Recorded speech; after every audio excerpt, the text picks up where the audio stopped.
if they match up. Dental amalgam, and it's, by the way, dentists like to call it alloy because it makes it sound so much more stable. But dental amalgam is the biggest and the worst exposure to mercury that most Americans have in their lives. If that is true, then millions of people have needlessly suffered a plethora of ills for well over a century and didn't realize the true cause was all in their heads. I was about to film a demonstration that proved this beyond a shadow of a doubt. Dr. Roger Eichmann and Dr. David Kennedy set up a phosphorescent screen and light that would be sensitive to mercury vapor coming off the tooth if it was present after even the slightest stimulation. We had teeth with amalgam fillings that would be placed in water of just room temperature to represent saliva in the mouth. I did not truly believe mercury vapor would come off the tooth, or if it did, that the film camera would register it. I also had a video camera on hand to record this event.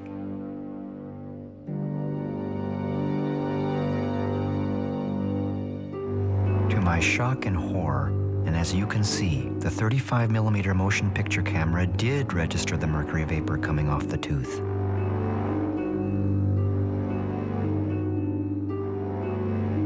This is the first time in history this has ever been captured on a film camera.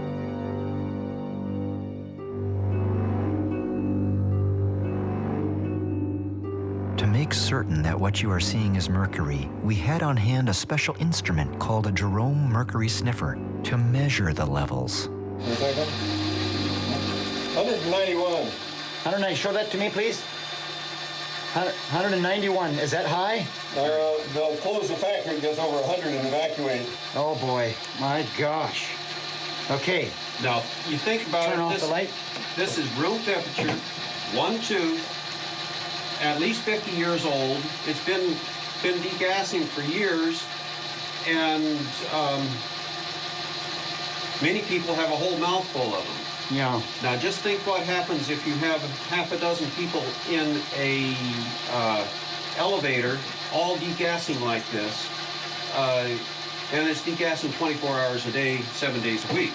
Yeah. And your OSHA standards are based on a 40-hour week. Dr. Eichmann dipped his fingers in water to prove that this is not condensed water vapor. Put my fingers in it. And if you notice, my wet fingers have no gas coming off of it. It's not water vapor. I don't see anything, yeah. That you're seeing. Next, Dr. Kennedy set up on the counter an amalgam mixer, which dentists use in their office to mix the amalgam capsules. And after mixing, they're broken open to prepare to be placed inside a patient's mouth as the amalgam filling. The amalgam capsules are then lined up one by one on a shaker where they are shaken for a time. With an unsuspecting patient nearby, the capsules are then broken open just as any dentist or dental assistant will do. Will mercury vapor be released? Remember, this is common procedure and goes on each and every day all over the world in dental offices next to innocent patients.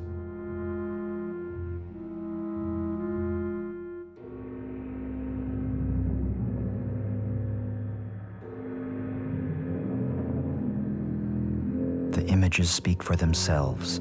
For the American Dental Association to continue to insist that amalgams are safe would seem absurd. Turn on the light, can we see what we got? 252. Yikes. Should we exit this? Are we getting poison in here? Yes, it's raised the room up. Yeah. It's no worse than working in a dental office. The problem is now, if you go into a dental office to remove a silver filling, and they cavalierly start putting a drill on, this whole screen would turn black. You hit it with a high-speed drill, and you're going to put mercury everywhere. And those very small cuttings of amalgam will go all over. You've got to use a rubber dam. You've got to use a high-speed evacuator to get all that out. And you never turn off your evacuator until the last piece is out of the mouth, because as soon as you scratch on it, it's just like me scratching a knife on here. Thank you.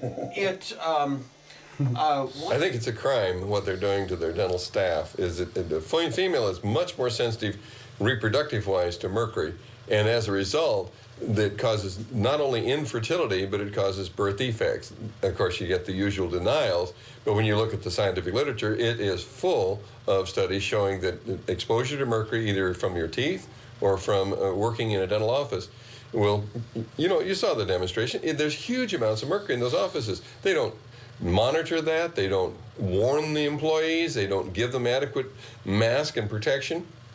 And as a result, there's a tremendous amount of infertility in dental assistants. There's a documentary on it. And it's about the Norwegian dental nurses and about their lives being devastated by their job when they were young girls. So I think it's a crime what they're doing to these young girls. I've had patients come in from other dentists saying, gee, all I had was my teeth cleaned, and I feel lousy for days after that, every time. How come? Well, they polish the teeth. They get a huge amount of mercury being released for several days after that until you get a little bit of corrosion over the top, which slows it down a little bit. But the amount of mercury released is just phenomenal. And if they're sensitive to it, it'll put them over the edge. When I was in dental school, I was told that dentists were averaging their first heart attack by age 44. Our life expectancy was age 52.